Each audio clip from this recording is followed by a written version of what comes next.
నా పేరు Srinivas Reddy, Midjil primary agriculture cooperative society chairman. నేను మామిడి తోట 37 ఎకరాలు సాగు చేస్తున్నాం మేము. దాంట్లో ఈ ఫ్రూట్ ఫ్లై నుంచి చాలా నష్టపోయాము. అసలు మేము అమ్ముకోవడానికి చాలా ఇబ్బంది ఉండేది.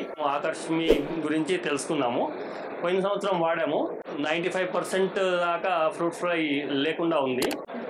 ఇది వాడక ముందు మీకు ఎంత నష్టం జరిగేదండి సుమారు? అసలు చాలా నష్టం జరిగేదండి, లక్షల్లో జరిగేది. పోయిన సంవత్సరం వాడినాం కాబట్టి చాలా మాకు సక్సెస్, 100% సక్సెస్ అని.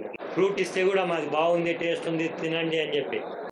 అయితే ఈ ఆకర్షణ వాడిన తర్వాత మాకు ఫ్రూట్ లో అసలు ఎక్కడ కూడా ప్రాబ్లం లేదు. అసలు ఇంతకు ముందు ఫ్రూట్ కింద పడితే వదిలేసుకునే వాళ్ళం. అసలు ఇప్పుడు ఫ్రూట్ కింద పడ్డా తీసుకొని తినే అంత స్టేజ్కి వెళ్ళింది. ఫ్లవరింగ్ వచ్చినప్పటి నుంచి వాడితే బాగుంటుంది. ఆకర్షమి వాడడం వల్ల అసలు పండుగ ప్రాబ్లం అనేది లేదు.